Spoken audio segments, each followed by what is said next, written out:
जी नमस्कार दोस्तों, आप सभी का आपके अपने परिवार आईडी एग्जाम में स्वागत है। तो कैसे हैं आप सभी के सभी। उम्मीद करते हैं कि आप सभी अच्छे होंगे और आपकी तैयारी भी अच्छी चल रही होगी। तो दोस्तों, आज की क्लास में हम मॉडर्न हिस्ट्री अर्थात आधुनिक इतिहास को कवर करने वाले हैं। इसके पहले हमने प्राचीन इतिहास और मध्यकालीन इतिहास की क्लास कल करवा चुके हैं। जिन लोगों ने उस क्लास को नहीं देखा है तो चैनल के प्लेलिस्ट में जा के देख सकते हैं, या इसी क्लास के नीचे आपको डिस्क्रिप्शन में उस क्लास का लिंक मिल जाएगा। और आज की क्लास में हम मॉडर्न हिस्ट्री को पूरा कवर करेंगे। और भैया, चैनल पे नए हैं तो चैनल को सब्सक्राइब कर बेल आइकन को दबा दीजिए, ताकि आगे आने वाले क्लासेस के नोटिफिकेशन आप तक पहुंचते रहें। आप केवल क्लास के अंत तक बने रहिएगा। इस क्लास से आपके एग्जाम में एक भी क्वेश्चंस बाहर नहीं जाएगा मॉडर्न हिस्ट्री का, ये हम गारंटी लेते हैं। तो चलिए दोस्तों, कंटिन्यू करते हैं आज की क्लास को। आज का पहला क्वेश्चन है, कह रहा है कि भारत के लिए समुद्री मार्ग का श्रेय किसको जाता है। तो बताइए दोस्तों, भारत के लिए समुद्री मार्ग का श्रेय किसको जाता है। डचों को, फ्रांसीसियों को, पुर्तगालियों को, या इनमें से कोई नहीं। तो इन सभी में आपका राइट आंसर बनेगा ऑप्शन नंबर सी करेक्ट हो जाएगा। पुर्तगालियों को जो है भारत के लिए समुद्री मार्ग का श्रेय जाता है, तो ऑप्शन नंबर सी आपका करेक्ट हो जाएगा। और बता दें, भारत के लिए समुद्री मार्ग का श्रेय वास्को डी गामा को जाता है। और यह वास्को डी गामा एक पुर्तगाली था जो 1498 ईस्वी में भारत कालीकट नामक बंदरगाह पर आया था। तो याद रखिएगा, कब आया था भैया, 1498 में कालीकट नामक बंदरगाह पर जो है ये भारत आया था समुद्री मार्ग से। और ये इसी के द्वारा ही भारत की खोज की गई थी, वास्को डी गामा के द्वारा। चलिए देखते हैं नेक्स्ट क्वेश्चन को। अगला जो क्वेश्चन है, कह रहा है कि निम्नलिखित में से अंग्रेजों द्वारा कोलकाता में निर्मित दुर्ग का नाम क्या रखा गया था। तो बताइए दोस्तों, जो कोलकाता में निर्मित दुर्ग था उसका नाम अंग्रेजों ने क्या रखा था।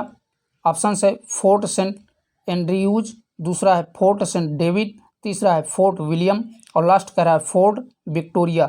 तो इन सभी में आपका राइट आंसर बनेगा option number C, Fort William नाम रखा गया था कोलकाता निर्मित दुर्ग का। तो ऑप्शन नंबर सी आपका करेक्ट हो जाएगा।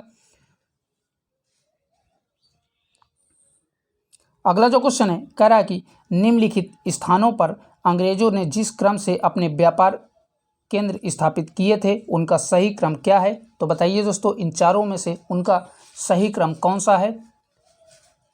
तो इन चारों में से राइट आंसर हो जाएगा ऑप्शन नंबर सी, सूरत, मद्रास, मुंबई और कोलकाता। इसका जो है व्यापार का सही क्रम अंग्रेजों का है। और बता दें, सूरत में जो है अंग्रेजों ने 1613 में जो है व्यापार शुरू किया था, और मद्रास में जो है 1639 में व्यापार शुरू किया था, जबकि मुंबई में 1687 में जो है व्यापार शुरू किया था, और कोलकाता में जो है इन्होंने 1698 में व्यापार शुरू किया था। तो इस तरह से इन्होंने व्यापार शुरू किया था। सबसे पहले सूरत में 1613 में, फिर इसके बाद मद्रास में 1639 में, फिर मुंबई में 1687 में, और फिर कोलकाता में 1698 में। तो चलिए दोस्तों, बढ़ते हैं नेक्स्ट क्वेश्चन की ओर। अगला जो क्वेश्चन है, कह रहा है कि निम्नलिखित में से कौन सा अंग्रेजी जहाज सबसे पहले भारत आया था। तो बताइए दोस्तों, इनमें से कौन सा अंग्रेजी जहाज भारत सबसे पहले आया था। बंगाल, एलिजाबेथ, रेड ड्रैगन, या उपरयुक्त में से कोई नहीं। तो इन सभी में आपका राइट आंसर बनेगा ऑप्शन नंबर बी करेक्ट हो जाएगा। एलिजाबेथ अंग्रेजी नामक जहाज सबसे पहले भारत आया था। तो ऑप्शन नंबर बी आपका करेक्ट हो जाएगा। आइए देखते हैं नेक्स्ट क्वेश्चन को। अगला जो क्वेश्चन है, कह रहा है कि गुरु गोविंद सिंह द्वारा खालसा पंथ की स्थापना कब की गई थी। तो बताइए दोस्तों, गुरु गोविंद सिंह द्वारा खालसा पंथ की स्थापना कब की गई थी। 1655 ईस्वी में, 1699 में, 1599 में, या 1505 में। तो इन सभी में आपका राइट आंसर बनेगा गुरु गोविंद सिंह द्वारा खालसा पंथ की स्थापना 1699 में की गई थी। तो ऑप्शन नंबर बी आपका करेक्ट हो जाएगा। आइए देखते हैं नेक्स्ट क्वेश्चन को। अगला जो क्वेश्चन है, कह रहा है कि भारत में सबसे पहले आने वाले और सबसे बाद में जाने वाले निम्न में से कौन है। तो बताइए दोस्तों, भारत में सबसे पहले कौन आया था और सबसे बाद में कौन गए थे? तो ऑप्शंस हैं पुर्तगाली, दूसरा है डच, तीसरा कह रहा है फ्रांसीसी और लास्ट कह रहा है अंग्रेज। तो इन सभी में आपका राइट आंसर बनेगा, भारत में सबसे पहले पुर्तगाल आए थे और बाद में पुर्तगाल जो है भारत से जो है सबसे बाद में गए थे। तो ऑप्शन नंबर ए आपका करेक्ट हो जाएगा। ठीक है दोस्तों, बता दें भारत में सबसे पहले पुर्तगाली वास्को डी गामा जो है 1498 में आया था कालीकट नामक बंदरगाह पर, और भारत में सबसे बाद में जो है 1961 से गोवा से जो है पुर्तगाल यहाँ से गए थे। तो दोनों के दोनों फैक्ट याद रखिएगा, सबसे पहले 1498 में पुर्तगाल आए थे और गए कब थे? 1961 में गोवा से जो है गए थे। ठीक है, तो सभी के सभी फैक्ट याद रखिएगा। चलिए देखते हैं नेक्स्ट क्वेश्चन को।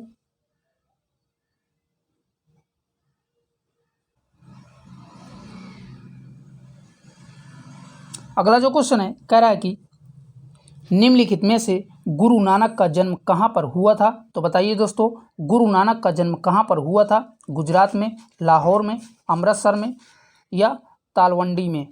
तो इन सभी में आपका राइट आंसर हो जाएगा, गुरु नानक का जन्म 1469 ईस्वी में तालवंडी में हुआ था। ठीक है, कहाँ पर भैया? 1469 ईस्वी में तालवंडी में गुरु नानक जी का जन्म हुआ था। और बता दें यह तालवंडी जो है वर्तमान पाकिस्तान में स्थित है।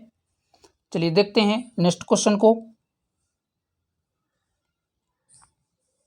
क्वेश्चन कह रहा है किस सिख गुरु ने स्वयं को सच्चा बादशाह कहा था? तो बताइए दोस्तों, किस सिख गुरु द्वारा स्वयं को सच्चा बादशाह कहा गया था? गुरु गोविंद सिंह, गुरु तेज बहादुर, गुरु अंगद, गुरु अर्जुन देव? तो इन सभी में आपका राइट आंसर हो जाएगा, गुरु अर्जुन देव के द्वारा जो है स्वयं को सच्चा बादशाह कहा गया था। तो ऑप्शन नंबर डी आपका करेक्ट हो जाएगा। और बता दें गुरु अंगद देव को जो है खुसरो के समर्थन देने के कारण जहांगीर जो है 1606 ईस्वी में मृत्युदंड दिया था। तो याद रखिएगा साथ में ये भी, कब भैया? 1606 ईस्वी में गुरु अर्जुन देव को जो है जहांगीर ने मृत्युदंड दिया था खुसरो के समर्थन के कारण। चलिए बढ़ते हैं अगले क्वेश्चन की ओर। अगला जो क्वेश्चन है कह रहा है कि निम्न में से सिखों के अंतिम गुरु कौन थे? तो बताइए दोस्तों, सिखों के अंतिम गुरु कौन थे? गुरु तेज बहादुर, गुरु अंगद देव, गुरु गोविंद सिंह, गुरु अर्जुन देव? तो इन सभी में आपका राइट आंसर बनेगा ऑप्शन नंबर सी, गुरु गोविंद सिंह सिखों के अंतिम गुरु थे और ये जो है सिखों के 10वें गुरु थे। तो याद रखिएगा। ठीक है, और अंतिम गुरु भी थे। चलिए देखते हैं नेक्स्ट क्वेश्चन को।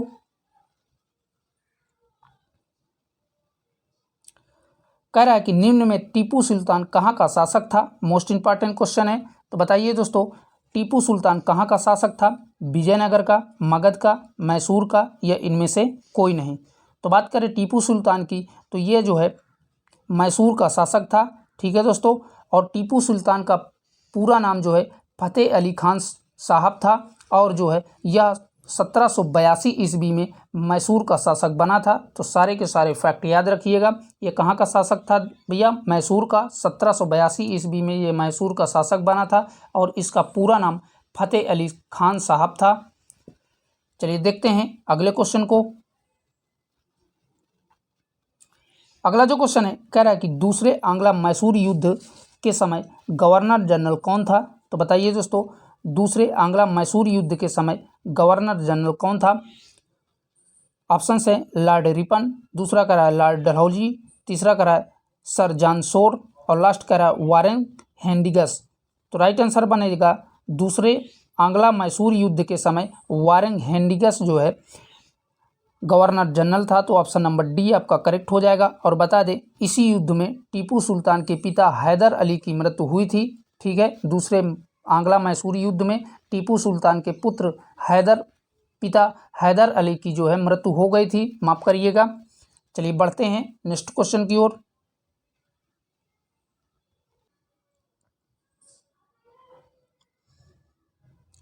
अगला जो क्वेश्चन है कह रहा है कि ब्लैक होल त्रासदी की घटना निम्नलिखित में से कहाँ पर हुई थी? तो बताइए दोस्तों, ब्लैक होल त्रासदी की घटना कहाँ पर घटी थी? कोलकाता में, मुंगेर में, ढाका में या अहमदाबाद में? तो इन सभी में आपका राइट आंसर बनेगा ऑप्शन नंबर 1 करेक्ट हो जाएगा। कोलकाता में ब्लैक होल त्रासदी की घटना घटी थी। और बता दें ये ब्लैक होल त्रासदी की घटना 20 जून 1756 में हुई थी। कब भैया? 20 जून 1756 में ये घटना घटी थी कोलकाता में। आइए देखते हैं नेक्स्ट क्वेश्चन को। क्वेश्चन कह रहा है प्लासी के युद्ध के समय बंगाल का नवाब कौन था? तो बताइए दोस्तों, प्लासी के युद्ध के समय बंगाल का नवाब कौन था? ऑप्शंस हैं सिराजुद्दौला, दूसरा है मीर कासिम, तीसरा है मीर जाफर और लास्ट कह रहा है हैदर अली। तो प्लासी के युद्ध के समय बंगाल का नवाब सिराजुद्दौला था। तो ऑप्शन नंबर ए आपका करेक्ट हो जाएगा। ठीक है दोस्तों, आइए देखते हैं नेक्स्ट क्वेश्चन को। क्वेश्चन कर रहा है प्लासी के युद्ध के में सिराजुद्दौला के साथ किसने विश्वासघात किया था? तो बताइए दोस्तों, सिराजुद्दौला के साथ जो है प्लासी के युद्ध में किसने विश्वासघात किया था? ऑप्शंस हैं अवध के नवाब, दूसरा है हैदर अली, तीसरा है मीर जाफर और लास्ट कह रहा है मीर कासिम। तो इन सभी में आपका राइट आंसर हो जाएगा मीर जाफर ने जो है सिराजुद्दौला के साथ प्लासी के युद्ध में विश्वासघात किया था। और बात करें दोस्तों प्लासी की युद्ध की, तो ये जो है 23 जून 1757 में लड़ा गया था। ठीक है, सिराजुद्दौला और अंग्रेजों के बीच में, तो याद रखिएगा। चलिए देखते हैं नेक्स्ट क्वेश्चन को। अगला जो क्वेश्चन है कह रहा है कि निम्न में से आर्य समाज के संस्थापक कौन थे? तो मोस्ट इंपॉर्टेंट क्वेश्चन है दोस्तों। तो बताइए इनमें से आर्य समाज के संस्थापक कौन थे? राजा राम मोहन राय, रामकृष्ण परमहंस, दयानंद सरस्वती या स्वामी विवेकानंद। तो बता दें दोस्तों, दयानंद सरस्वती ने जो है आर्य समाज की स्थापना 1875 ईस्वी में मुंबई में की थी और आर्य समाज का मुख्यालय जो है लाहौर में बनाया था। तो राइट आंसर आपका ऑप्शन नंबर सी करेक्ट हो जाएगा, दयानंद सरस्वती। ठीक है, इसका मुख्यालय की अगर बात करें तो इसका मुख्यालय लाहौर में स्थित है और यह दयानंद सरस्वती द्वारा 1875 ईस्वी में मुंबई में जो है इसकी स्थापना की गई थी आर्य समाज की। आइए देख लेते हैं नेक्स्ट क्वेश्चन को। क्वेश्चन कह रहा है निम्न में से पुर्तगाली संस्कृत के अवशेष भारत में कहाँ पाए जाते हैं? तो बताइए दोस्तों, पुर्तगाली संस्कृत के अवशेष भारत में कहाँ पर पाए जाते हैं? गोवा में, कोचीन में, कालीकट में या मसूलीपट्टनम में। तो इन सभी में आपका राइट आंसर हो जाएगा गोवा में जो है पुर्तगाली संस्कृत के अवशेष जो है प्राप्त हुए हैं। ठीक है, ऑप्शन नंबर ए आपका करेक्ट हो जाएगा। अगला जो क्वेश्चन है कह रहा है कि निम्न में से किस युद्ध में अंग्रेजों ने फ्रांसीसियों को पूरी तरह परास्त कर दिया था? तो बताइए दोस्तों, अंग्रेजों ने जो है फ्रांसीसियों को किस युद्ध में पूरी तरह से पराजित कर दिया था? ऑप्शंस हैं वाडीवास की लड़ाई, दूसरा है प्लासी की लड़ाई, तीसरा है अडयार की लड़ाई और लास्ट कह रहा है इनमें से कोई नहीं। तो इन सभी में दोस्तों आपका राइट आंसर बनेगा वाडीवास की लड़ाई में अंग्रेजों ने जो है फ्रांसीसियों को पूरी तरह से पराजित कर दिया था। अगला जो क्वेश्चन है कह रहा है कि बुनियादी शिक्षा का विचार सबसे पहले भारत में किसने प्रस्तुत किया था? तो बताइए दोस्तों, बुनियादी शिक्षा का विचार भारत में सबसे पहले किसके द्वारा प्रस्तुत किया गया था? ऑप्शन हैं स्वामी विवेकानंद, दूसरा कह रहा है राजा राम मोहन राय, तीसरा कह रहा है महात्मा गांधी और लास्ट कह रहा है ज्योतिबा फुले। तो इन सभी में आपका राइट आंसर हो जाएगा बुनियादी शिक्षा का विचार जो है महात्मा गांधी ने जो है अपनी वर्धा शिक्षा में 1937 में जो है सबसे पहले प्रस्तुत किया था। तो राइट आंसर हो जाएगा ऑप्शन नंबर सी करेक्ट हो जाएगा। किसमें भैया? वर्धा शिक्षा में महात्मा गांधी ने बुनियादी शिक्षा का विचार 1937 में जो है सबसे पहले प्रस्तुत किया था। आइए देखते हैं अगले क्वेश्चन को। क्वेश्चन कह रहा है रामकृष्ण मिशन की स्थापना किसके द्वारा की गई थी? मोस्ट इंपॉर्टेंट है। तो बताइए भैया, रामकृष्ण मिशन की जो है स्थापना किसके द्वारा की गई है? ऑप्शंस हैं एनी बेसेंट, दूसरा कह रहा है केशव चंद्र, तीसरा कह रहा है दयानंद सरस्वती और लास्ट कह रहा है स्वामी विवेकानंद। तो इन सभी में आपका राइट आंसर हो जाएगा रामकृष्ण मिशन की स्थापना स्वामी विवेकानंद द्वारा जो है की गई है। तो याद रखिएगा। आइए देखते हैं नेक्स्ट क्वेश्चन को।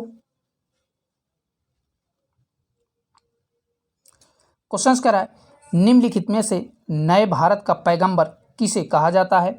बताइए दोस्तों, नए भारत का पैगंबर किसे कहा जाता है? ऑप्शंस हैं रामकृष्ण परमहंस, दूसरा है स्वामी विवेकानंद, तीसरा है राजा राम मोहन राय और लास्ट कह रहा है रविन्द्रनाथ टैगोर।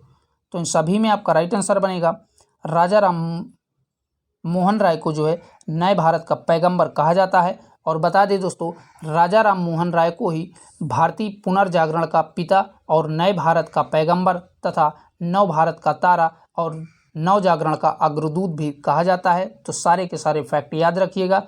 क्या क्या भैया कहा जाता है इनको, राजा राम मोहन राय को भारतीय पुनर्जागरण का पिता, नए भारत का पैगंबर, नव भारत का तारा और नव जागरण का अग्रदूत के नाम से जो है राजा राम मोहन राय को जाना जाता है। तो सारे के सारे याद रखिएगा, सभी के सभी एग्जाम में पूछे हुए हैं।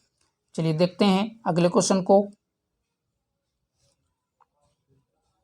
अगला जो क्वेश्चन है कह रहा है कि निम्न में से ब्रह्म समाज के संस्थापक कौन थे। तो बताइए दोस्तों, ब्रह्म समाज के संस्थापक कौन थे? स्वामी विवेकानंद, ईश्वर विद्यासागर, राजा राम मोहन राय या इनमें से कोई नहीं।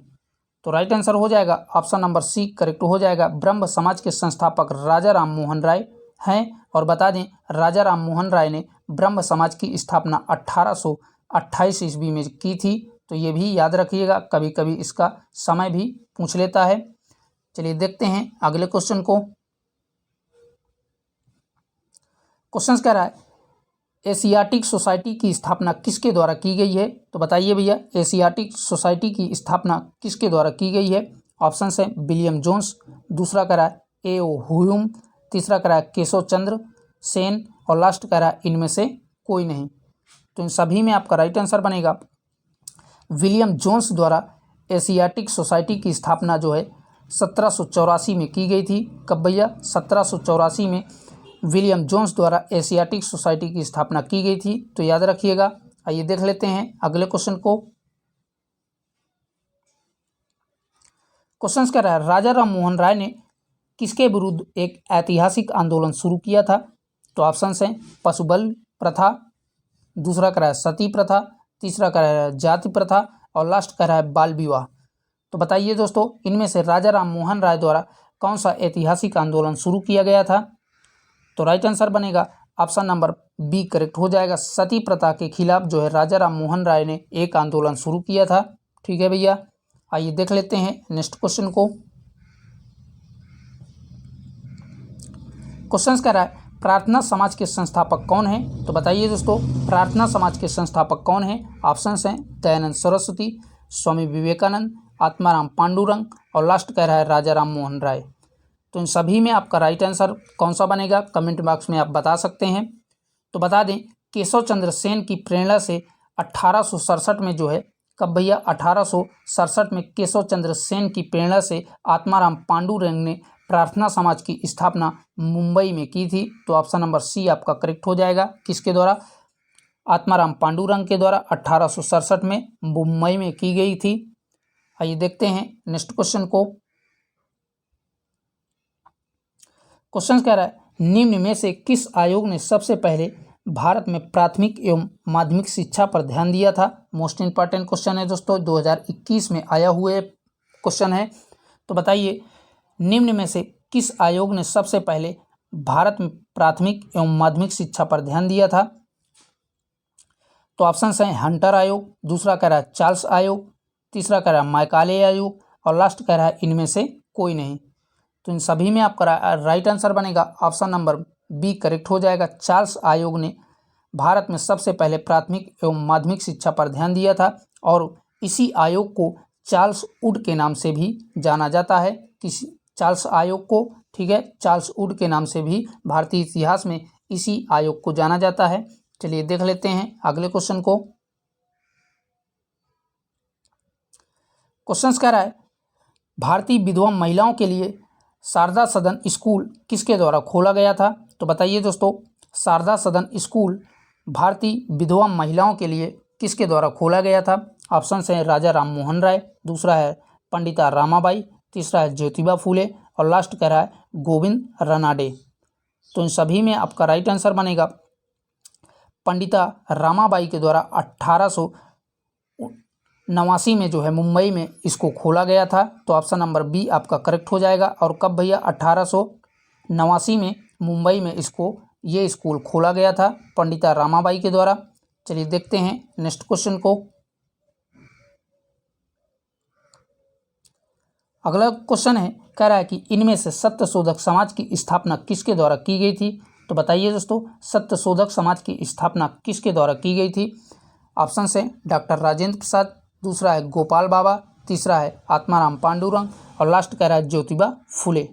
तो राइट आंसर हो जाएगा सत्यशोधक समाज की स्थापना ज्योतिबा फुले द्वारा 1873 ईस्वी में की गई थी। ठीक है, याद रखिएगा और साथ में सभी के सन याद रखिएगा, कभी कभी सन भी पूछ लेता है। चलिए दोस्तों बढ़ते हैं नेक्स्ट क्वेश्चन की ओर। क्वेश्चन कह रहा है, वर्षों पहले हमने नियत के साथ एक वादा किया था और अब वह वादा पूरा करने का समय आ गया है। ये शब्द किसके द्वारा कहे गए थे? तो बताइए दोस्तों, ये शब्द जो है किसके द्वारा कहे गए थे कि वर्षों पहले हमने नियत के साथ एक वादा किया था और अब वह वादा पूरा करने का समय आ गया है। ऑप्शन हैं महात्मा गांधी, दूसरा है सुभाष चंद्र बोस, तीसरा है जवाहरलाल नेहरू और लास्ट कह रहा है लाला लाजपत राय। तो ये जो है शब्द जवाहरलाल नेहरू द्वारा 14 अगस्त 1947 की आधी रात में जो है अपने भाषण में प्रयोग किए गए थे। तो ऑप्शन नंबर सी आपका करेक्ट हो जाएगा। ठीक है, जिस समय देश आज़ाद हुआ था तो उस समय 14 अगस्त की मध्य रात्रि 1947 में जवाहरलाल नेहरू द्वारा अपने भाषण में ये शब्द जो है प्रयोग किए गए थे। तो ऑप्शन नंबर सी आपका करेक्ट हो जाएगा। आइए देखते हैं नेक्स्ट क्वेश्चन को। अगला जो क्वेश्चन है, कह रहा है कि भारत में सबसे पहले राष्ट्रीय आय का आकलन किसके द्वारा किया गया था? मोस्ट इम्पॉर्टेंट है दोस्तों। तो बताइए भैया, भारत में सबसे पहले राष्ट्रीय आय का आकलन किसके द्वारा किया गया था? ऑप्शन है मदन मोहन मालवीय, दूसरा कह रहा है दादा भाई नौरोजी, तीसरा कह रहा है डॉक्टर राजेंद्र प्रसाद और लास्ट कह रहा है लाल बहादुर शास्त्री। तो इन सभी में आपका राइट आंसर हो जाएगा दादा भाई नौरोजी के द्वारा सबसे पहले भारत में राष्ट्रीय आय का आकलन किया गया था। तो ऑप्शन नंबर बी आपका करेक्ट हो जाएगा। और बता दें, वर्तमान में जो है राष्ट्रीय आय का आकलन जो है राष्ट्रीय सांख्यिकी संगठन द्वारा किया जाता है। तो साथ में ये भी याद रखिएगा, पूछ सकता है कि वर्तमान में राष्ट्रीय आय का आकलन किसके द्वारा किया जाता है? तो राष्ट्रीय सांख्यिकी संगठन द्वारा जो है इसका आकलन किया जाता है वर्तमान में, और सबसे पहले जो है दादा भाई नौरोजी ने किया था। तो दोनों के दोनों फैक्ट याद रखिएगा। आइए देख लेते हैं अगले क्वेश्चन को। अगला जो क्वेश्चन है, कह रहा है कि निम्न में से भारत का बिस्मार्क कहा जाता है? तो बताइए दोस्तों, भारत का बिस्मार्क किसे कहा जाता है? ऑप्शन हैं वल्लभ भाई पटेल, दूसरा है विट्ठल भाई पटेल, तीसरा है बाल गंगाधर तिलक और लास्ट कह रहा है खान अब्दुल गफ्फार खां। तो इन सभी में आपका राइट आंसर हो जाएगा भारत का बिस्मार्क वल्लभ भाई पटेल को कहा जाता है। तो ऑप्शन नंबर ए आपका करेक्ट हो जाएगा। ठीक है दोस्तों, नेक्स्ट जो क्वेश्चन है, कह रहा है कि the Indian war of independence नामक पुस्तक किसने लिखी है? तो बताइए दोस्तों, the Indian war of independence नामक पुस्तक किसके द्वारा लिखी गई है? ऑप्शन हैं मैडम कामा, दूसरा है बीजी तिलक, तीसरा है महात्मा गांधी और लास्ट कह रहा है वीडी सावरकर। तो इन सभी में आपका राइट आंसर बनेगा, यह पुस्तक वीडी सावरकर द्वारा लिखी गई है। तो ऑप्शन नंबर डी आपका करेक्ट हो जाएगा। ठीक है दोस्तों, चलिए देख लेते हैं नेक्स्ट क्वेश्चन को। अगला जो क्वेश्चन है, कह रहा है कि निम्न में ब्रिटिश संसद का सदस्य बनने वाला पहला भारतीय कौन था? तो बताइए दोस्तों, ब्रिटिश संसद का सदस्य बनने वाला पहला भारतीय कौन था? तो ऑप्शन हैं बंकिम चंद्र चटर्जी, दूसरा है गोपाल कृष्ण गोखले, तीसरा है दादा भाई नौरोजी और लास्ट कह रहा है वल्लभ भाई पटेल। तो इन सभी में आपका राइट आंसर हो जाएगा ऑप्शन नंबर सी करेक्ट हो जाएगा, दादा भाई नौरोजी। यही जो है ब्रिटिश संसद के सबसे पहले सदस्य बने थे। ठीक है, और बता दें दादा भाई नौरोजी को ही महान वृद्ध अर्थात ग्रैंड ओल्ड मैन के नाम से जाना जाता है भारतीय इंडिया में। ठीक है, तो मोस्ट इम्पॉर्टेंट है, याद रखिएगा, कभी कभी पूछ लेता है कि ग्रैंड ओल्ड मैन के नाम से किसे जाना जाता है? तो दादा भाई नौरोजी को ही ग्रैंड ओल्ड मैन के नाम से जाना जाता है और सबसे महान वृद्ध पुरुष के नाम से भी इन्हें जाना जाता है। तो सारे के सारे फैक्ट याद रखिएगा। आइए देखते हैं अगले क्वेश्चन को। क्वेश्चन कह रहा है निम्नलिखित का मिलान कीजिए।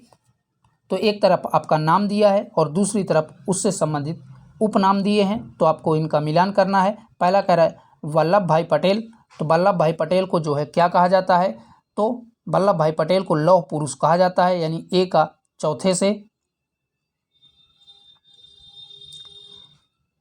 चौथे से हो जाएगा। अगला कह रहा है दादा भाई नौरोजी, तो दादा भाई नौरोजी को जो है सबसे वृद्ध व्यक्ति कहा जाता है, तो दूसरे का तीसरे से। अगला कह रहा है मदन मोहन मालवीय, तो मदन मोहन मालवीय को महामना कहा जाता है, तो सी का पहले से। और लास्ट कह रहा है अब्दुल गफ्फार खां, तो अब्दुल गफ्फार खां जो है सीमांत गांधी को कहा जाता है। ठीक है, तो इस प्रकार से इसका मिलान हो जाएगा। सीमांत गांधी जो है अब्दुल गफ्फार खां को कहा जाता है। स्क्रीनशॉट आप लेना चाहते हैं तो ले सकते हैं। चलिए दोस्तों बढ़ते हैं अगले क्वेश्चन की ओर। दोस्तों आप सभी लोग एक बार क्लास को अपने दोस्तों में शेयर कर दीजिए, और भैया चैनल को सब्सक्राइब ना किए हों तो प्लीज़ भैया आप सभी से रिक्वेस्ट है कि चैनल को भी सब्सक्राइब कर लीजिए, क्योंकि आप वीडियो को वॉच कर लेते हैं और चैनल को सब्सक्राइब नहीं करते हैं। तो नेक्स्ट क्वेश्चन है दोस्तों, कह रहा है कि स्वराज मेरा जन्म सिद्ध अधिकार है और मैं इस प्रकार ही रहूँगा, यह नारा किसका है। तो बताइए दोस्तों यह नारा किसके द्वारा दिया गया है, लोकमान्य तिलक के द्वारा, भगत सिंह द्वारा, या लाला लाजपत राय द्वारा, या वल्लभ भाई पटेल द्वारा। तो यह नारा जो है लोकमान्य तिलक के द्वारा दिया गया था, तो ऑप्शन नंबर ए आपका करेक्ट हो जाएगा। ठीक है दोस्तों, आइए देख लेते हैं नेक्स्ट क्वेश्चन की ओर।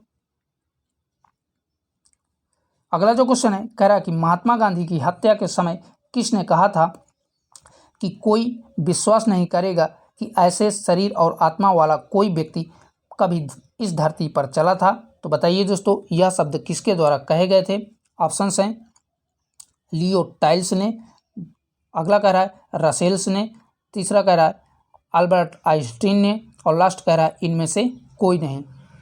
तो इन सभी में आपका राइट आंसर बनेगा ऑप्शन नंबर सी करेक्ट हो जाएगा। अल्बर्ट आइंस्टीन द्वारा जो है ये शब्द कहे गए थे, तो ऑप्शन नंबर सी आपका करेक्ट हो जाएगा। मोस्ट इंपॉर्टेंट है दोस्तों, याद रखिएगा। चलिए देखते हैं नेक्स्ट क्वेश्चन को।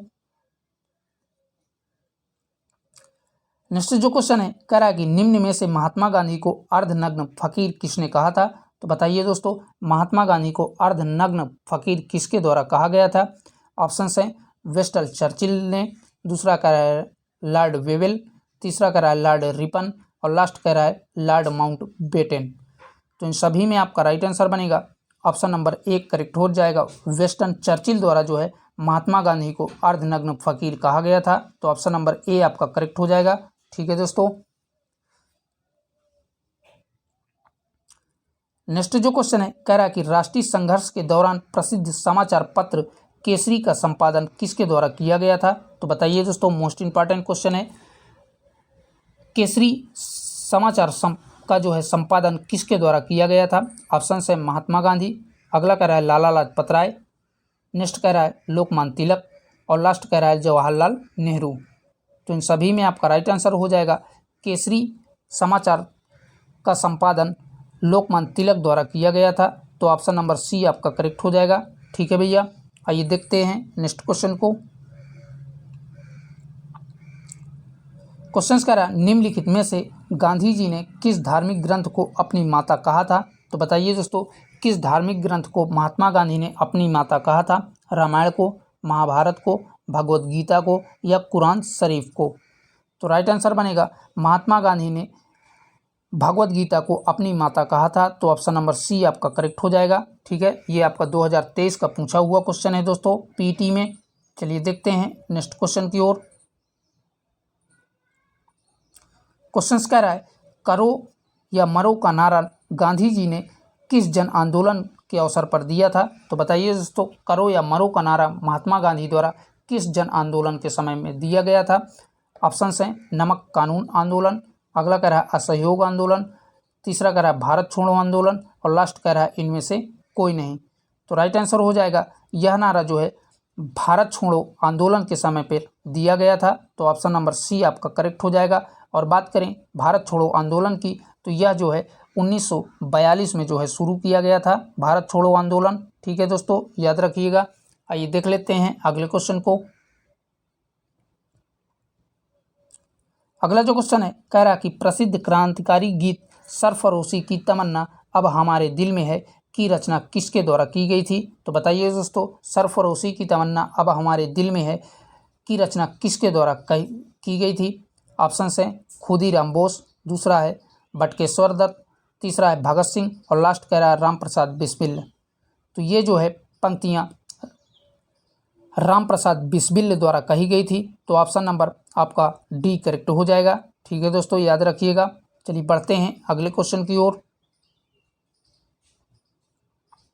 अगला जो क्वेश्चन है कह रहा है कि इंकलाब जिंदाबाद का नारा किसके द्वारा दिया गया था। तो बताइए दोस्तों, इंकलाब जिंदाबाद का नारा किसके द्वारा दिया गया था। सुभाष चंद्र बोस, अगला कह रहा है चंद्रशेखर आज़ाद, तीसरा कह रहा है भगत सिंह और लास्ट कह रहा है मोहम्मद इकबाल। तो राइट आंसर हो जाएगा ऑप्शन नंबर सी करेक्ट हो जाएगा। भगत सिंह द्वारा इंकलाब जिंदाबाद का नारा जो है दिया गया था। आइए देखते हैं अगले क्वेश्चन को। अगला जो क्वेश्चन है कह रहा है कि निम्नलिखित का मिलान कीजिए। तो दोस्तों, इनमें आपका मिलान करना है। एक तरफ व्यक्ति दिया है और उससे संबंधित जो है संस्थाएं दिया है, तो इनका आपको मिलान करना है। पहला कह रहा है केशव सेन, तो केशव सेन ने जो है ब्रह्म समाज की स्थापना की थी। ठीक है, तो एक दूसरे से यानी कि ब्रह्म समाज से जो है केशव सेन का संबंध है। अगला है दयानंद सरस्वती, तो दयानंद सरस्वती ने जो है आर्य समाज की स्थापना की थी। अगला है आत्माराम पांडुरंग, तो आत्माराम पांडुरंग ने जो है प्रार्थना समाज की जो है स्थापना की थी। तो सी का पहले से। और लास्ट कह रहा है सैयद अहमद खान, तो सैयद अहमद खान का संबंध अलीगढ़ आंदोलन से है। तो इस प्रकार से इसका मिलान हो जाएगा। स्क्रीनशॉट लेना चाहते हैं तो आप लोग ले सकते हैं। चलिए देखते हैं अगले क्वेश्चन को।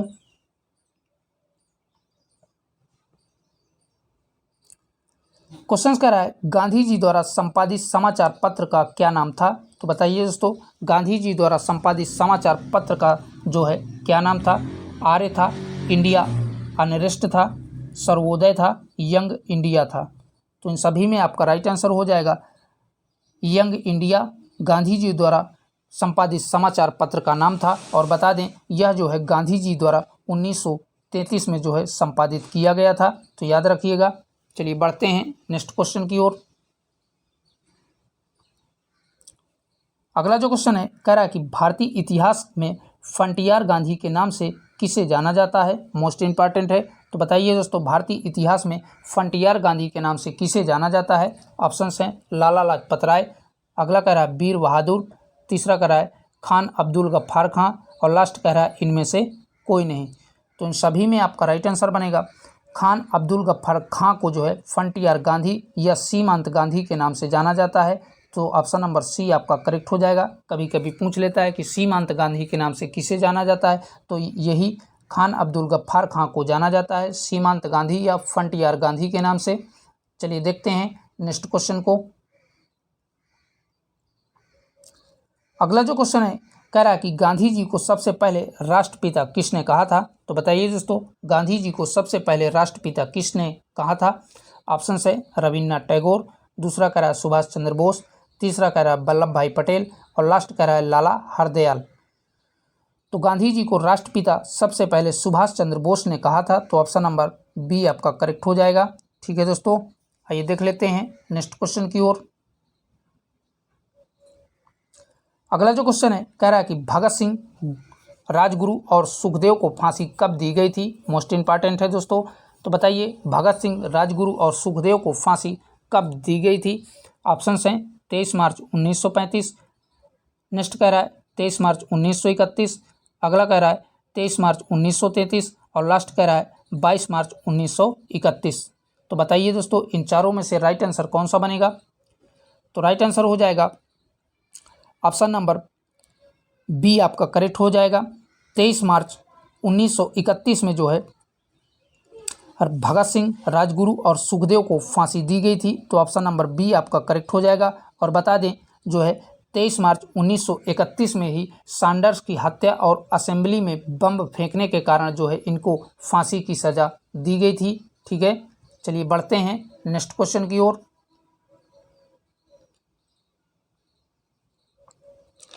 क्वेश्चन कह रहा है निम्न में से गदर पार्टी की स्थापना किसने की थी? तो बताइए दोस्तों, गदर पार्टी की स्थापना किसके द्वारा की गई थी?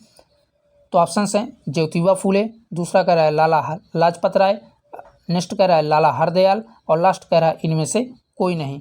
तो इन चारों में से आपका राइट आंसर बनेगा ऑप्शन नंबर सी करेक्ट हो जाएगा। लाला हरदयाल द्वारा जो है गदर पार्टी की स्थापना 1 नवंबर 1913 में जो है अमेरिका के सैन फ्रांसिस्को नगर में किया गया था।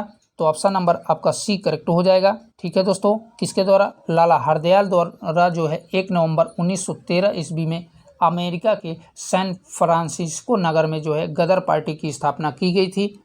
आइए देखते हैं अगले क्वेश्चन को। अगला जो क्वेश्चन है कह रहा है कि मंगल पांडे ने 1857 के विद्रोह की पहली गोली चलाई थी। तो बताइए दोस्तों, मंगल पांडे ने 1857 की पहली गोली कब चलाई थी या कहां पर चलाई थी? तो ऑप्शंस हैं बैरकपुर में, दूसरा कह रहा है लखनऊ में, अगला कह रहा है मेरठ में और नेक्स्ट कह रहा है झांसी में। तो इन सभी में आपका राइट आंसर हो जाएगा मंगल पांडे ने 1857 की विद्रोह की पहली गोली जो है बैरकपुर छावनी में चलाया था। तो ऑप्शन नंबर ए आपका करेक्ट हो जाएगा। और बता दें दोस्तों, मंगल पांडे को 8 अप्रैल 1857 को जो है फांसी दी गई थी। कब भैया?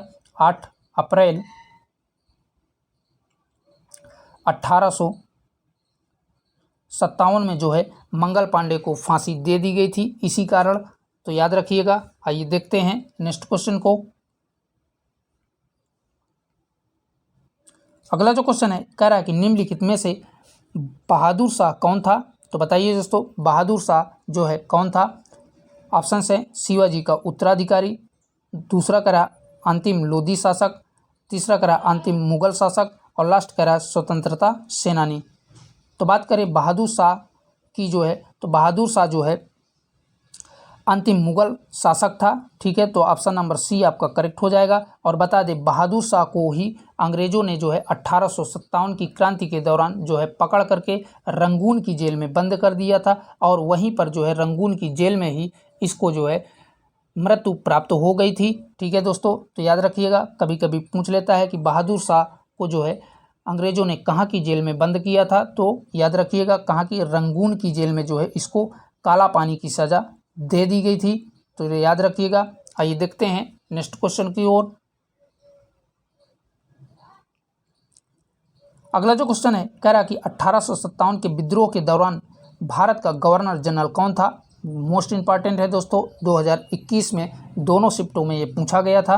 तो बताइए दोस्तों, 1857 की क्रांति के समय में भारत का गवर्नर जनरल कौन था? ऑप्शंस है लॉर्ड डलहौजी, नेक्स्ट कह रहा है लॉर्ड कैनिंग, अगला कह रहा है लॉर्ड रिपन और लास्ट कह रहा है लॉर्ड माउंटबेटन। तो बता दें, 1857 की क्रांति के समय भारत का गवर्नर जनरल लॉर्ड कैनिंग था। तो ऑप्शन नंबर बी आपका करेक्ट हो जाएगा। ठीक है दोस्तों, चलिए देखते हैं अगले क्वेश्चन को।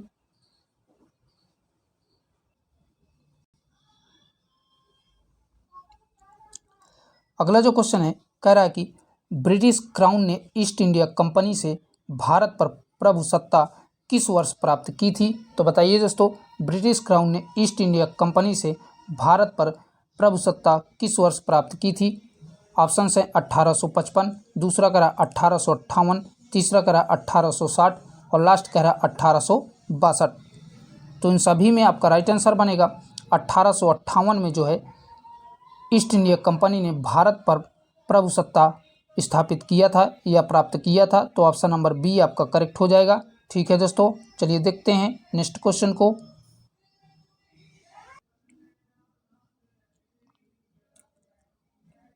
अगला जो क्वेश्चन है कह रहा है कि निम्नलिखित में से किसने अंग्रेजों के विरुद्ध 1857 की क्रांति में भाग नहीं लिया था? तो बताइए दोस्तों, इनमें से कौन सा 1857 की क्रांति में भाग नहीं लिया था? रानी लक्ष्मीबाई, टीपू सुल्तान, नाना साहेब या तात्या टोपे। तो इन सभी में आपका राइट आंसर बनेगा ऑप्शन नंबर बी करेक्ट हो जाएगा। टीपू सुल्तान ने 1857 की क्रांति में भाग नहीं लिया था। तो ऑप्शन नंबर बी आपका करेक्ट हो जाएगा। ठीक है दोस्तों, आइए देखते हैं नेक्स्ट क्वेश्चन को।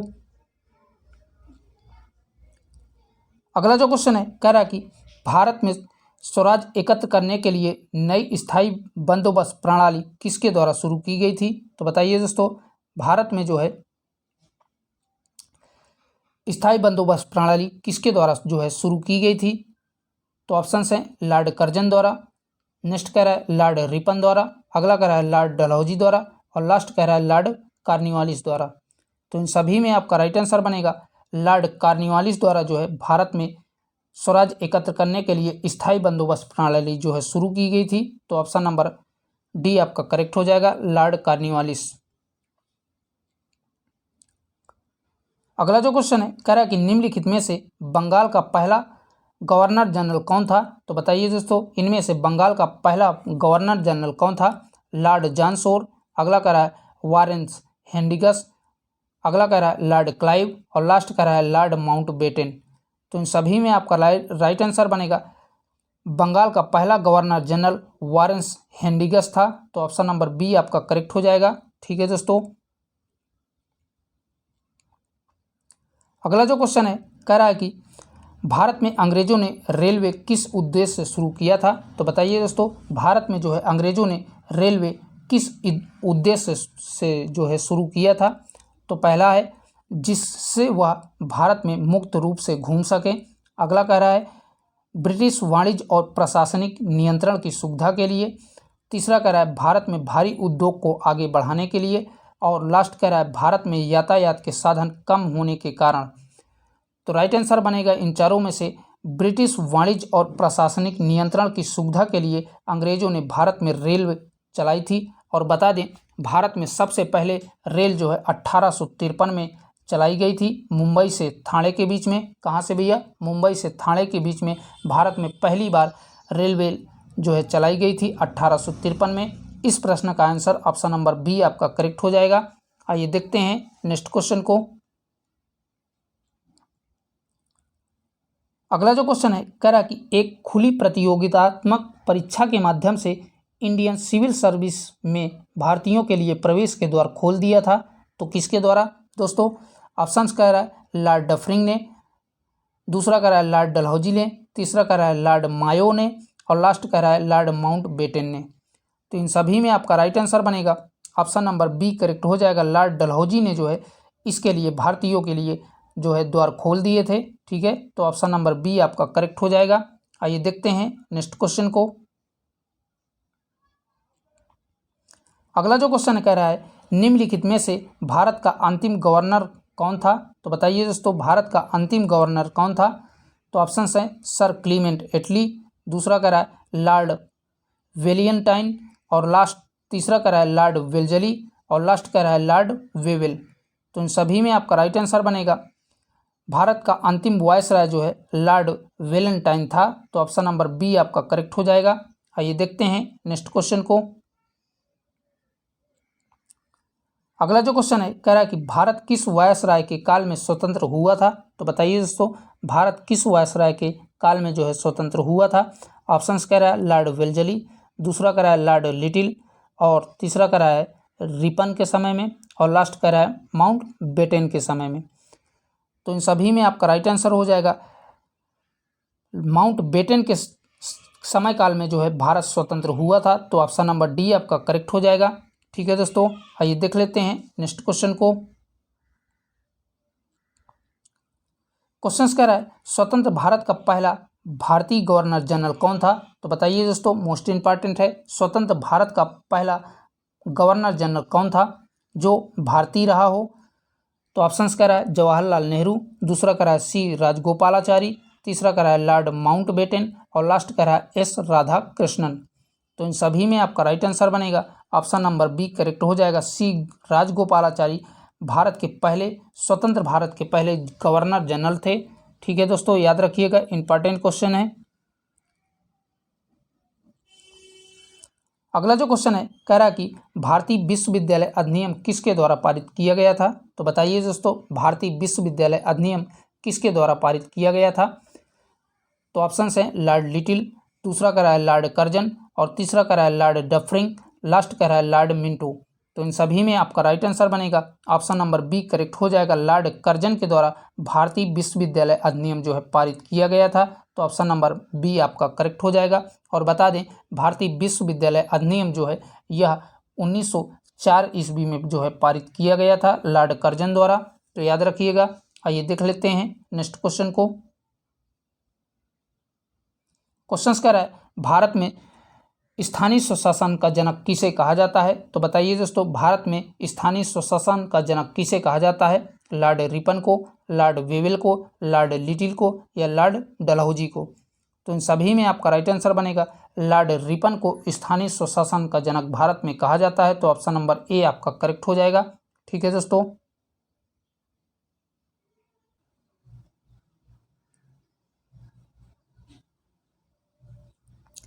अगला जो क्वेश्चन है कह रहा है कि कोलकाता में उच्चतम न्यायालय की स्थापना किसके द्वारा की गई थी। तो बताइए दोस्तों, कोलकाता में स्थित उच्चतम न्यायालय की स्थापना किसके द्वारा की गई थी। तो ऑप्शन है 1773 के जो है कवि विनायक अधिनियम, अगला कह रहा है 1935 का भारत सरकार अधिनियम, तीसरा कह रहा है 1813 का चार्टर अधिनियम और लास्ट कह रहा है इनमें से कोई नहीं। तो इन सभी में आपका राइट आंसर हो जाएगा ऑप्शन नंबर ए करेक्ट हो जाएगा। 1773 के विनायक अधिनियम के द्वारा जो है इसको कलकत्ता के उच्चतम न्यायालय की स्थापना की गई थी। और बता दें, इस उच्चतम न्यायालय के जो है प्रथम मुख्य न्यायाधीश एलिजा इम्फे थे। तो याद रखिएगा कौन थे भैया, एलिजा इम्फे जो है इसके मुख्य न्यायाधीश पहले थे। चलिए देखते हैं नेक्स्ट क्वेश्चन को। अगला जो क्वेश्चन है कह रहा है कि रोल एक्ट 1919 किसके शासन में लागू किया गया था। तो बताइए दोस्तों, रॉयल एक्ट 1919 किसके शासन में लागू किया गया था। लॉर्ड चेम्सफोर्ड के, दूसरा कह रहा है लॉर्ड वेटिंग के, तीसरा कह रहा है लॉर्ड माउंट बेटन के और लास्ट कह रहा है लॉर्ड विलियम। तो इन सभी में आपका राइट आंसर बनेगा ऑप्शन नंबर ए करेक्ट हो जाएगा। लॉर्ड चेम्सफोर्ड के समय में जो है रॉयल एक्ट 1919 जो है पारित किया गया था। तो ऑप्शन नंबर ए आपका करेक्ट हो जाएगा। आइए देखते हैं नेक्स्ट क्वेश्चन को। क्वेश्चन कह रहा है भारतीय संविधान को बनाने वाली संविधान सभा किस वर्ष स्थापित की गई थी। तो बताइए दोस्तों, भारतीय संविधान को बनाने वाली संविधान सभा किस वर्ष जो है स्थापित की गई थी। तो बता दें कि कैबिनेट मिशन योजना के तहत जो है भारतीय संविधान सभा को जो है जुलाई 1946 में जो है इसके चुनाव हुए थे। कब भैया, जुलाई 1946 में इसकी जो है कैबिनेट मिशन योजना के तहत जो है इसके चुनाव किए गए थे। तो राइट आंसर आपका हो जाएगा ऑप्शन नंबर सी करेक्ट हो जाएगा। 1946 में जो है संविधान सभा स्थापित की गई थी। चलिए देखते हैं नेक्स्ट क्वेश्चन को। अगला जो क्वेश्चन है कह रहा है कि निम्न में से किसकी विफलता के बाद स्वराज पार्टी की स्थापना की गई थी। तो बताइए दोस्तों, किसकी विफलता के बाद स्वराज पार्टी की स्थापना की गई थी। तो ऑप्शन हैं असहयोग आंदोलन, दूसरा कह रहा है भारत छोड़ो आंदोलन, तीसरा कह रहा है दांडी यात्रा और लास्ट कह रहा है सविनय अवज्ञा आंदोलन। तो इन सभी में आपका राइट आंसर बनेगा असहयोग आंदोलन के विफलता के बाद स्वराज पार्टी की स्थापना 1923 ईस्वी में की गई थी। ठीक है, कब भैया, 1923 ईस्वी में स्वराज पार्टी की स्थापना असहयोग आंदोलन के असफलता के बाद की गई थी। तो ऑप्शन नंबर ए आपका करेक्ट हो जाएगा। आइए देखते हैं नेक्स्ट क्वेश्चन को। क्वेश्चन कह रहा है लंदन में गोलमेज सम्मेलन का आयोजन किसकी चर्चा के लिए किया गया था। मोस्ट इंपॉर्टेंट है दोस्तों। तो बताइए दोस्तों, लंदन में जो गोलमेज सम्मेलन का आयोजन किया गया था वह किसकी चर्चा के लिए किया गया था। ऑप्शन हैं भारतीयों को एकत्र करने के लिए, दूसरा कह रहा है भारतीय संविधान के लिए, तीसरा कह रहा है प्रांतीय स्वायत्तता की व्यवस्था के लिए और लास्ट कह रहा है साइमन कमीशन को वापस करने के लिए। तो इन चारों में से राइट आंसर बनेगा ऑप्शन नंबर सी आपका करेक्ट हो जाएगा। प्रांतीय स्वायत्तता की व्यवस्था के लिए जो है किया गया था। तो ऑप्शन नंबर सी आपका करेक्ट हो जाएगा। ठीक है दोस्तों, चलिए बढ़ते हैं नेक्स्ट क्वेश्चन की ओर।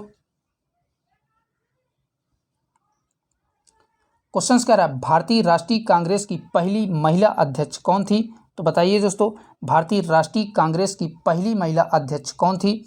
ऑप्शन कह रहा है कमला देवी, दूसरा कह रहा है अमृता कौर, तीसरा कह रहा है एनी बेसेंट और लास्ट कह रहा है सरोजनी नायडू। तो इन सभी में आपका राइट आंसर बनेगा ऑप्शन नंबर सी करेक्ट हो जाएगा। एनी बेसेंट जो है कलकत्ता के अधिवेशन 1917 में जो है कांग्रेस की लिए महिला पहली चुनी गई हैं। तो ऑप्शन नंबर सी आपका करेक्ट हो जाएगा। ठीक है दोस्तों, और कौन से अधिवेशन में, कलकत्ता के अधिवेशन 1917 में इनको चुना गया था। चलिए देखते हैं नेक्स्ट क्वेश्चन को।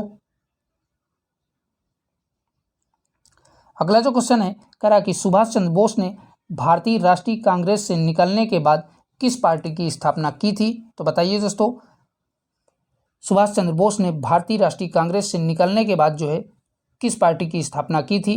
ऑप्शन है रिपब्लिकन पार्टी, दूसरा करा है इंडियन नेशनल आर्मी, और तीसरा करा है फॉरवर्ड ब्लॉक, और लास्ट करा है सोशलिस्ट पार्टी। तो इन सभी में आपका राइट आंसर हो जाएगा सुभाष चंद्र बोस राष्ट्रीय कांग्रेस से निकलने के बाद फॉरवर्ड ब्लॉक की जो है स्थापना 1939 में जो है की थी। तो याद रखिएगा ऑप्शन नंबर सी आपका करेक्ट हो जाएगा। और बता दें कांग्रेस के त्रिपुरा अधिवेशन 1939 में जो है हुए अधिवेशन में महात्मा गांधी और सुभाष चंद्र बोस के बीच मतभेद हो जाने के कारण ये कांग्रेस से अपना इस्तीफा दे दिए थे और बाद में 1939 में ही फॉरवर्ड ब्लॉक की स्थापना इन्होंने किया था। ठीक है भैया, चलिए बढ़ते हैं अगले क्वेश्चन की ओर। क्वेश्चन कह रहा है जब स्वतंत्रता की माउंट बेटन योजना स्वीकार की गई उस समय भारतीय राष्ट्रीय कांग्रेस का अध्यक्ष कौन था? तो बताइए दोस्तों, जब स्वतंत्रता की माउंट बेटन योजना स्वीकार की गई थी उस समय भारतीय राष्ट्रीय कांग्रेस का अध्यक्ष कौन था? ऑप्शंस कह रहा है बदरुद्दीन तैयबाजी, दूसरा कह रहा है जवाहरलाल नेहरू, तीसरा कह रहा है सरदार वल्लभ भाई पटेल, और लास्ट कह रहा है आचार्य जेपी कृपलानी। तो इन सभी में आपका राइट आंसर हो जाएगा जब माउंट बेटन योजना स्वीकार की गई थी तो भारतीय राष्ट्रीय कांग्रेस के अध्यक्ष आचार्य जेपी कृपलानी साहब थे। तो ऑप्शन नंबर डी आपका करेक्ट हो जाएगा। चलिए देखते हैं नेक्स्ट क्वेश्चन को। क्वेश्चन कह रहा है सुभाष चंद्र बोस ने 12 अप्रैल 1944 में एक नगर में भारतीय राष्ट्रीय सेना झंडा फहराया था। वर्तमान में यह नगर कहाँ पर स्थित है? तो बताइए दोस्तों, वर्तमान में यह नगर कहाँ पर स्थित है? त्रिपुरा में, मिजोरम में, मणिपुर में या केरल में? तो इन सभी में आपका राइट आंसर हो जाएगा यह जो है मणिपुर में स्थित है। ठीक है, और इस नगर का नाम मोइरांग था। क्या भैया? मोइरांग था। तो याद रखिएगा। ठीक है, इसका नाम भी पूछ सकता है। चलिए देखते हैं नेक्स्ट क्वेश्चन को।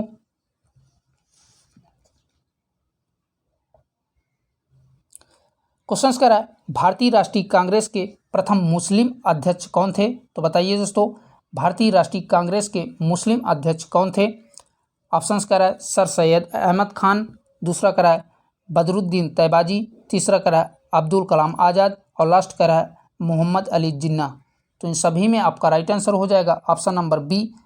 भारतीय राष्ट्रीय कांग्रेस के प्रथम मुस्लिम अध्यक्ष जो है बदरुद्दीन तैयबाजी थे। तो ऑप्शन नंबर बी आपका करेक्ट हो जाएगा। और बता दें 1887 के मद्रास में हुए कांग्रेस के तीसरे अधिवेशन की अध्यक्षता बदरुद्दीन तैयबाजी द्वारा की गई थी। तो कौन से भैया? 1887 के तीसरे कांग्रेस के अधिवेशन जो है जो मद्रास में हुआ था उसकी जो है अध्यक्षता बदरुद्दीन तैयबाजी द्वारा जो है की गई थी। चलिए दोस्तों बढ़ते हैं नेक्स्ट क्वेश्चन की ओर।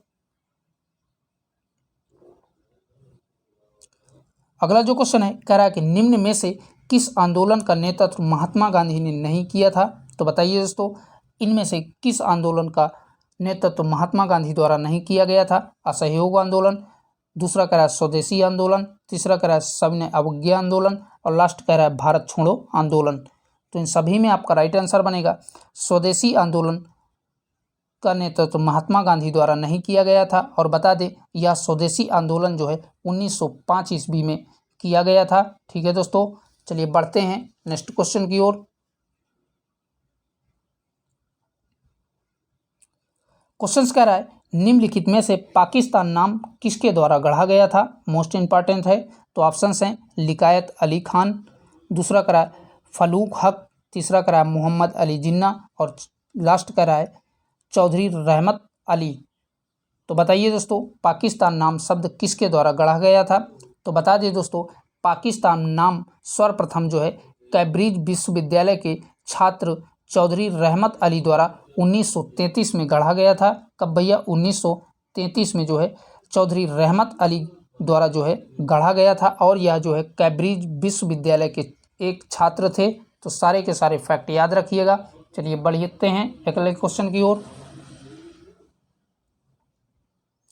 अगला जो क्वेश्चन है कह रहा है कि नरम दल और गरम दल के बीच फूट कहाँ और किस वर्ष पड़ी थी? तो बताइए दोस्तों, गरम दल और नरम दल के बीच में फूट किस वर्ष पड़ी थी? तो ऑप्शंस कह रहा है 1907 में कांग्रेस के सूरत अधिवेशन में, दूसरा कह रहा है 1920 में कांग्रेस के नागपुर अधिवेशन में, तीसरा कह रहा है 1885 में कांग्रेस के मुंबई अधिवेशन में, और लास्ट कह रहा है 1916 में कांग्रेस के लखनऊ अधिवेशन में। तो इन सभी में आपका राइट आंसर बनेगा 1907 में कांग्रेस के सूरत अधिवेशन में जो है नरम दल और गरम दल के बीच जो है फूट पड़ी थी। तो ऑप्शन नंबर ए आपका करेक्ट हो जाएगा। इंपॉर्टेंट क्वेश्चन है दोस्तों, याद रखिएगा। चलिए बढ़ते हैं नेक्स्ट क्वेश्चन की ओर। अगला जो क्वेश्चन है कह रहा है कि कांग्रेस के किस अधिवेशन में भारतीय राष्ट्रीय कांग्रेस और मुस्लिम लीग एक दूसरे के निकट आ गए थे? तो बताइए दोस्तों, किस अधिवेशन में जो है राष्ट्रीय कांग्रेस और मुस्लिम लीग एक दूसरे के निकट आ गए थे? तो ऑप्शन है सूरत अधिवेशन में, दूसरा कह रहा है हरिपुरा अधिवेशन में, तीसरा कह रहा है लखनऊ अधिवेशन में, और लास्ट कह रहा है नागपुर अधिवेशन में। तो इन सभी में आपका राइट आंसर हो जाएगा ऑप्शन नंबर सी, लखनऊ अधिवेशन में भारतीय राष्ट्रीय कांग्रेस और मुस्लिम लीग एक दूसरे के जो है करीब आ गए थे, और यह जो है लखनऊ अधिवेशन 1916 में हुआ था। ठीक है, चलिए देखते हैं नेक्स्ट क्वेश्चन को। क्वेश्चन कह रहा है निम्न में जलियांवाला बाग हत्याकांड किस ब्रिगेडियर के समय में हुआ था? तो बताइए दोस्तों, जलियांवाला बाग हत्याकांड किस ब्रिगेडियर के समय पे हुआ था? ऑप्शंस कह रहा है लॉर्ड कर्नल वेल्सले, दूसरा कह रहा है जनरल डायर, तीसरा कह रहा है जनरल हैरिस, अगला कह रहा है इनमें से कोई नहीं।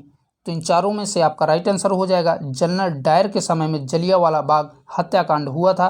तो ऑप्शन नंबर बी आपका करेक्ट हो जाएगा। और बता दें, जलियांवाला बाग हत्याकांड जो है 13 अप्रैल 1919 को, कब भैया? 13 अप्रैल 1919 में जो है बैसाखी के दिन जो है अमृतसर में हुआ था। तो याद रखिएगा। चलिए देखते हैं नेक्स्ट क्वेश्चन को। क्वेश्चन कर रहा है निम्न में से पूना समझौता किन के बीच हुआ था? तो बताइए दोस्तों, इनमें से पूना समझौता किन के बीच हुआ था? तो ऑप्शन हैं गांधी और इरविन, दूसरा कह रहा है गांधी और अंबेडकर, तीसरा कह रहा है गांधी और सुभाष चंद्र बोस, लास्ट कह रहा है गांधी और अंग्रेजों के बीच। तो इन सभी में आपका राइट आंसर बनेगा ऑप्शन नंबर बी करेक्ट हो जाएगा। गांधी और अंबेडकर के बीच में पूना समझौता 1932 में हुआ था। ठीक है दोस्तों, याद रखिएगा कब? 1932 में गांधी और अंबेडकर के बीच में पूना समझौता हुआ था। आइए देखते हैं नेक्स्ट क्वेश्चन को। अगला जो क्वेश्चन है कह रहा है कि भारतीय राष्ट्रीय कांग्रेस का पहला अंग्रेज अध्यक्ष कौन था? तो बताइए दोस्तों, भारतीय राष्ट्रीय कांग्रेस का पहला अंग्रेज अध्यक्ष कौन था? ऑप्शंस हैं जॉर्ज यूले, दूसरा कह रहा है ए.ओ. ह्यूम, तीसरा कह रहा है हेनरी कॉटन, और लास्ट कह रहा है इनमें से कोई नहीं। तो इन सभी में आपका राइट आंसर बनेगा ऑप्शन नंबर ए करेक्ट हो जाएगा। जॉर्ज यूले यही जो है पहला अंग्रेज अध्यक्ष जो है भारतीय राष्ट्रीय कांग्रेस का था। तो ऑप्शन नंबर ए आपका करेक्ट हो जाएगा। और बता दें, कांग्रेस के जो है चौथे अधिवेशन जो कि इलाहाबाद में हुआ था, इसकी अध्यक्षता जॉर्ज यूले द्वारा की गई थी। ठीक है, कहाँ के? चौथे राष्ट्रीय कांग्रेस के अधिवेशन इलाहाबाद वाले का जो है इसी के द्वारा अध्यक्षता जॉर्ज यूले द्वारा की गई थी। आइए देखते हैं नेक्स्ट क्वेश्चन को। क्वेश्चन कह रहा है भारत में राष्ट्रवादी नेताओं ने साइमन कमीशन का बहिष्कार किया था क्योंकि? तो ऑप्शंस कह रहा है साइमन ने सभी सदस्य भारत के विरुद्ध धारणा वाले थे, दूसरा कह रहा है साइमन के सभी सदस्य अंग्रेज थे, अगला कह रहा है साइमन भारतीयों की मांगों को पूरा नहीं करता था, लास्ट कह रहा है भारतीय समझते थे कि यह कमीशन एक दिखावा है। तो इन सभी में आपका राइट आंसर हो जाएगा साइमन कमीशन में जो है सभी सदस्य अंग्रेज थे, इसलिए इसका जो है भारतीयों ने खुल करके विरोध किया था। तो ऑप्शन नंबर बी आपका करेक्ट हो जाएगा। आइए देखते हैं नेक्स्ट क्वेश्चन को। अगला जो क्वेश्चन है कह रहा है कि गुजरात में साबरमती आश्रम की स्थापना गांधी जी द्वारा किस वर्ष की गई थी? तो बताइए दोस्तों, साबरमती आश्रम की स्थापना गांधी जी द्वारा कब की गई थी? ऑप्शन हैं 1919, दूसरा है 1917, तीसरा है 1930, लास्ट कह रहा है 1918। तो इन सभी में आपका राइट आंसर हो जाएगा 1917 में गांधी जी ने साबरमती आश्रम की स्थापना की थी। तो ऑप्शन नंबर बी आपका करेक्ट हो जाएगा। क्वेश्चन से भारत सेवक समाज की स्थापना किसके द्वारा की गई थी? तो बताइए दोस्तों, भारत सेवक समाज की स्थापना किसके द्वारा की गई थी? ऑप्शन है सुरेंद्र नाथ बनर्जी, दूसरा करा है गोपाल कृष्ण गोखले, तीसरा करा है दादा भाई नौरोजी और लास्ट करा है सत्येंद्र नाथ टैगोर। तो इन सभी में आपका राइट आंसर बनेगा option number B, Gopal Krishna Gokhale ने जो है 12 जून 1905 में पुणे में महाराष्ट्र में भारत सेवक समाज की स्थापना की थी। कब भैया? 1905 में महाराष्ट्र के जो है पुणे में जो है इसकी स्थापना गोपाल कृष्ण गोखले द्वारा की गई थी। चलिए देखते हैं नेक्स्ट क्वेश्चन को। अगला जो क्वेश्चन है कह रहा है कि बाल गंगाधर तिलक अपना राजनीतिक गुरु किसे मानते थे? तो बताइए दोस्तों, बाल गंगाधर तिलक अपना राजनीतिक गुरु किसे मानते थे? राजा राम मोहन राय को, स्वामी विवेकानंद को, गोपाल कृष्ण गोखले को या दादा भाई नौरोजी को? तो इन सभी में आपका राइट आंसर हो जाएगा बाल गंगाधर तिलक अपना राजनीतिक गुरु दादा भाई नौरोजी को मानते थे। तो ऑप्शन नंबर डी आपका करेक्ट हो जाएगा। अगला जो क्वेश्चन है कह रहा है कि किस गोलमेज सम्मेलन में महात्मा गांधी ने भाग नहीं लिया था? तो बताइए दोस्तों, किस गोलमेज सम्मेलन में महात्मा गांधी ने भाग नहीं लिया था? ऑप्शंस कह रहा है प्रथम गोलमेज सम्मेलन 1930, दूसरा कह रहा है द्वितीय गोलमेज सम्मेलन 1931, तीसरा कह रहा है तृतीय गोलमेज सम्मेलन 1932 और लास्ट कह रहा है इनमें से कोई नहीं। तो बता दें, महात्मा गांधी ने द्वितीय गोलमेज सम्मेलन 1931 में जो है भाग नहीं लिए थे। तो ऑप्शन नंबर बी आपका करेक्ट हो जाएगा।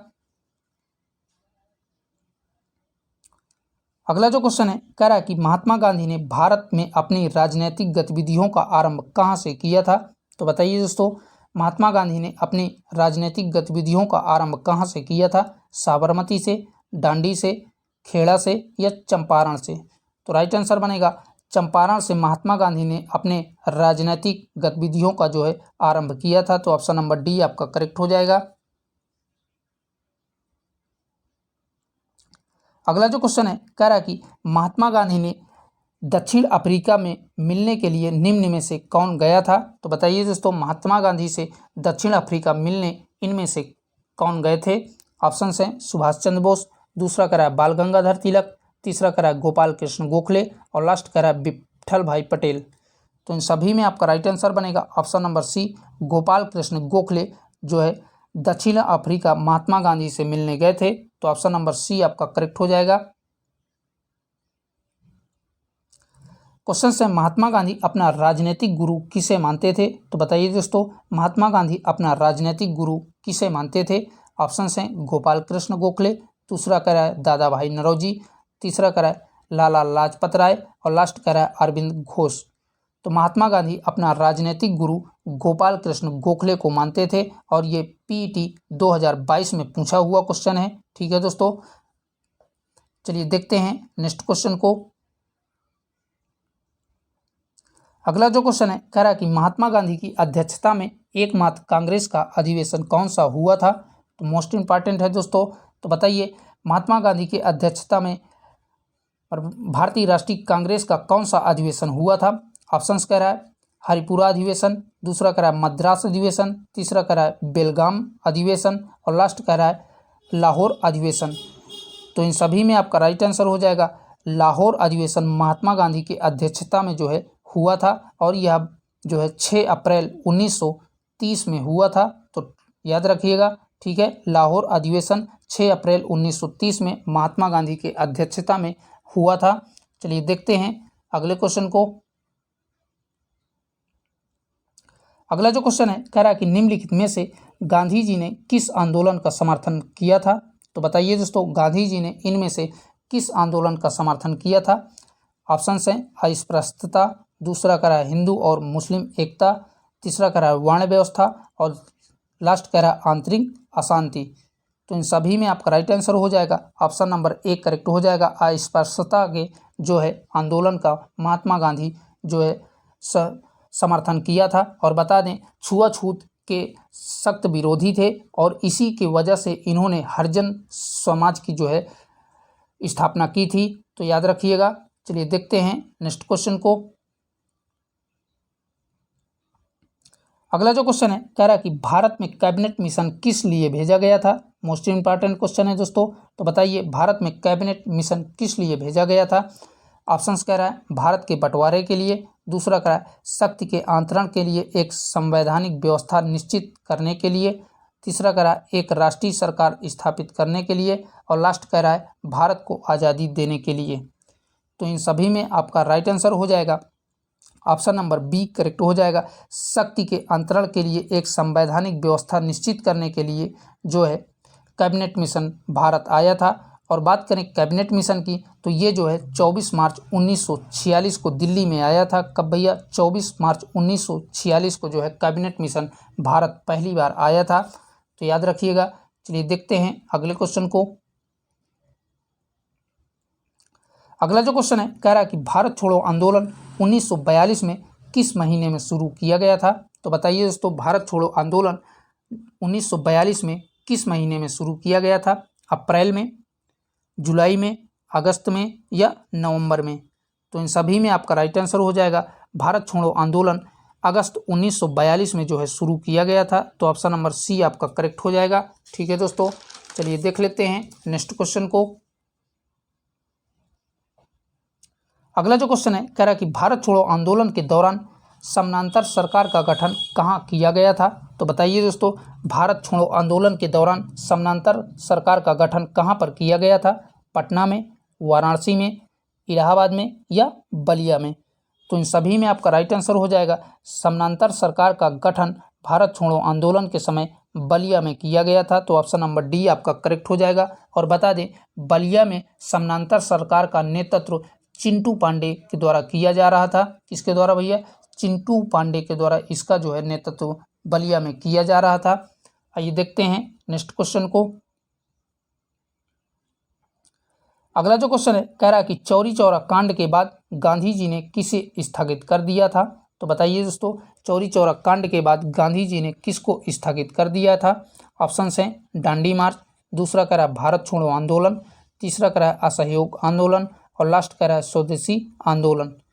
तो इन सभी में आपका राइट आंसर बनेगा असहयोग आंदोलन जो है महात्मा गांधी ने चौरी चौरा कांड के बाद स्थगित कर दिया था। तो ऑप्शन नंबर सी आपका करेक्ट हो जाएगा। और बता दें चौरी चौरा कांड की अगर बात करें तो ये जो है 5 फरवरी 1922 ईस्वी में जो है हुआ था। ठीक है, कहा भैया 5 फरवरी 1922 ईस्वी में जो है चौरी चौरा कांड हुआ था। तो याद रखिएगा, कभी कभी पूछ लेता है। चलिए बढ़ते हैं अगले क्वेश्चन की ओर। नेक्स्ट है 1930 में सविनय अवज्ञा आंदोलन किस कारण शुरू किया गया था। तो बताइए दोस्तों 1930 में सविनय अवज्ञा आंदोलन किस कारण जो है शुरू किया गया था। तो ऑप्शंस हैं भगत सिंह को फांसी देने के प्रस्ताव से, दूसरा कह रहा है भारतीयों को रोजगार ना देने से, अगला कह रहा है अंग्रेज सरकार द्वारा अपनाया गया नमक एकाधिकार, और लास्ट कह रहा है उपर्युक्त में से कोई नहीं। तो राइट आंसर बनेगा अंग्रेज सरकार द्वारा अपनाया गया नमक एकाधिकार अर्थात नमक कानून को जो है अपनाने के लिए ये जो है आंदोलन शुरू किया गया था, नमक कानून को तोड़ने के लिए। तो ऑप्शन नंबर सी आपका करेक्ट हो जाएगा। आइए देखते हैं अगले क्वेश्चन को। अगला जो क्वेश्चन है कह रहा है कि पूर्ण स्वराज की शपथ कांग्रेस के किस अधिवेशन में ली गई थी। तो बताइए दोस्तों पूर्ण स्वराज की शपथ कांग्रेस के किस अधिवेशन में ली गई थी।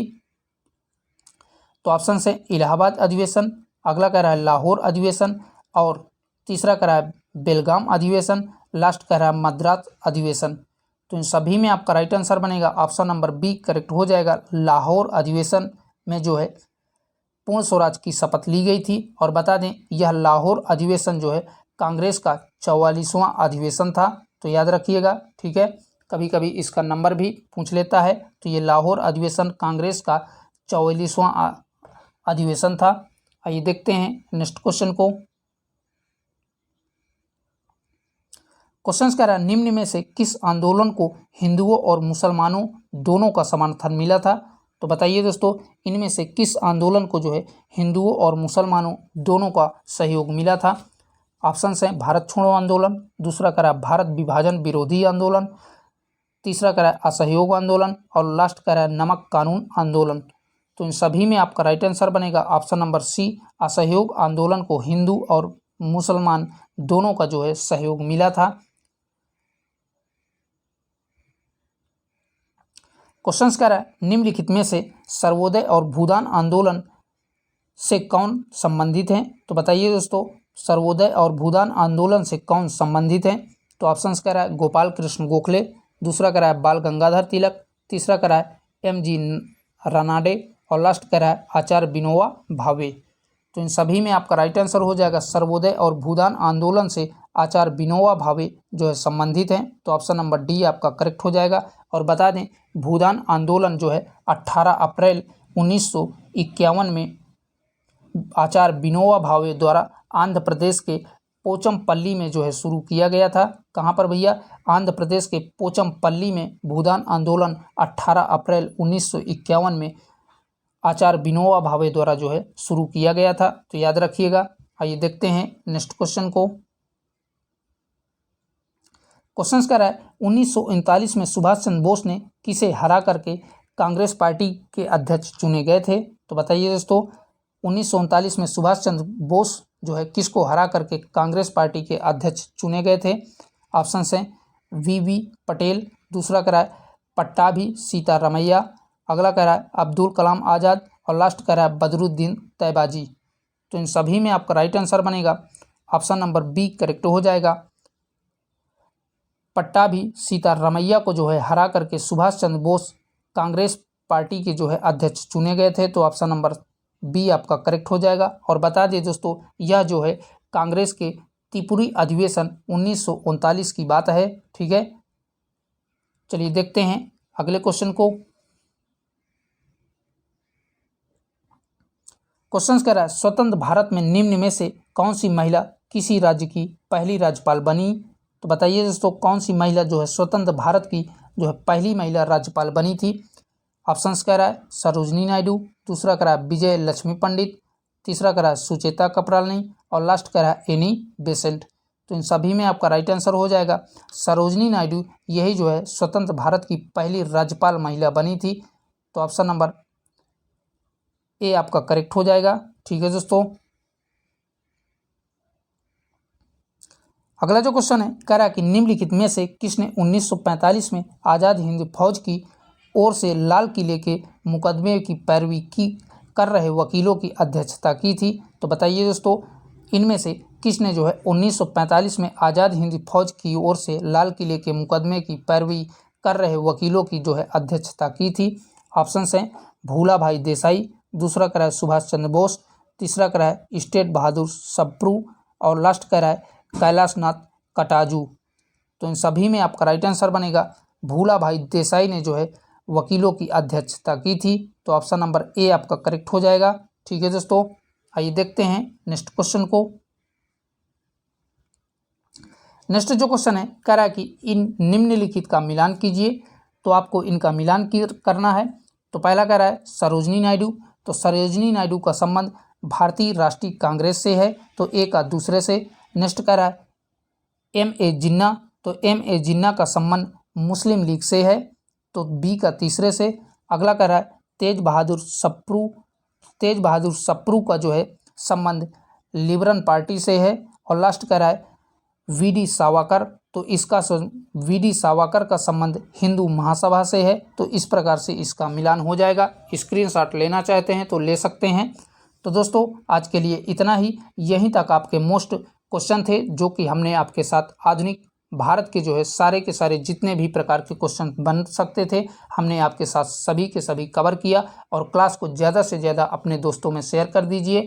और भैया इसके बाद हम मैराथन क्लास भारतीय संविधान की देंगे, उसको ज़रूर आप लोग देखिएगा। और भैया अभी तक आप लोगों ने चैनल को सब्सक्राइब नहीं किया है तो प्लीज़ आप सभी से रिक्वेस्ट है कि चैनल को सब्सक्राइब कर लीजिए और बेल आइकन को दबा दीजिए। फिर मिलेंगे एक नए मैराथन क्लास के साथ। तब तक के लिए सभी को बाय बाय, टेक केयर, जय हिंद।